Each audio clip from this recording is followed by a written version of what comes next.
Rishi Sunak has promised Joe Biden that an agreement with the EU over the Northern Ireland Protocol will be sorted by the 25th anniversary of the Belfast Agreement next year, so it won't spoil old Joe's transatlantic photo op. Apparently, Mr. Biden's political needs take precedence over the interests of the people of Northern Ireland. They've been debating the protocol in the House of Lords, and here's what my next guest had to say there. Unionists and loyalists in Northern Ireland have been, over the years, betrayed by Conservative and Labour governments again and again.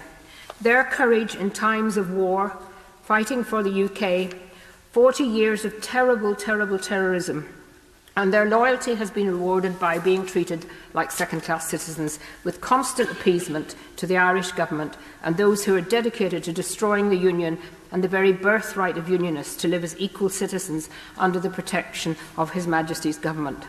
Betrayed during the Home Rule crisis, betrayed after the First World War, betrayed in 1985, and indeed many, many more now in Northern Ireland, sadly, are feeling that even in the 1998 agreement, the Unionist community were deceived.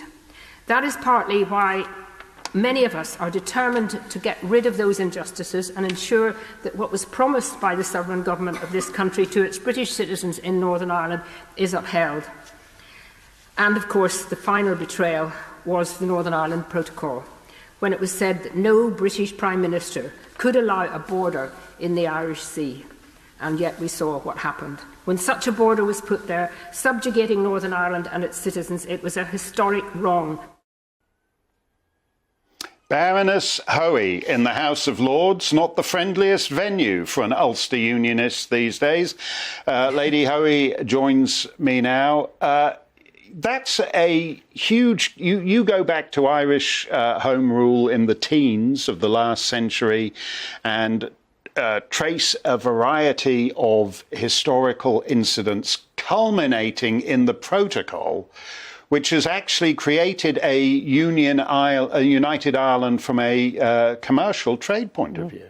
Yes, and it's very much what the Irish have wanted, and lots of people have thought, you know, if we can get Northern Ireland, the Republic of Ireland, to be an economically united, isn't it going to make it a lot easier to make it a united Ireland? And, you know, the protocol was the kind of, I suppose, for some people, the icing on the cake of how you could do that. And now we're separated more and more. We've got foreign laws telling us what we can do in trading arrangements, and we've got a foreign court. And our Parliament and our country has allowed that to happen. Well, no disrespect to your fellow peers, but in a certain sense you've got a foreign House of Lords, because there's hundreds and hundreds of members of the House of Lords these days, and a big bunch of them are basically hardcore Remainers. Oh, the House of Lords is packed full of Remainers, people who were either in the diplomatic service or were in the civil service or lawyers, and they love something like the Protocol Bill, which is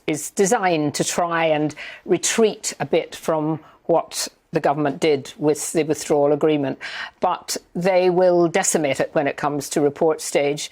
It will go then back to the Commons, and Rishi Sunak will have to make up his mind. Is he serious about bringing Northern Ireland back as a fully integrated part of the United Kingdom, or is he prepared to allow the unelected Lords to completely demolish what the commitment was? Well, in a sense, never mind the House of Lords, never mind Brussels. Why is he giving an undertaking on one of the home nations of the UK to Joe Biden? This relationship, this special relationship we have with America, has all American presidents, practically all, have had a kind of Irish mystique about Ireland, you know, the idea that somehow this romanticised idea of Ireland.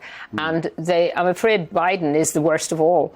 And we seem to play along with that. But we play along with it not just with America, we play along with it with the Irish government, don't we? I mean, the Irish diaspora have every single right in this country that you know, I have as born and bred in the United Kingdom. And no one ever says anything about that. They could vote in our referendum. They can vote in our elections. We have allowed the Irish to practically be part of the United Kingdom, only pretending that they're, an independent country, but they're not really an independent country because they're in the European Union.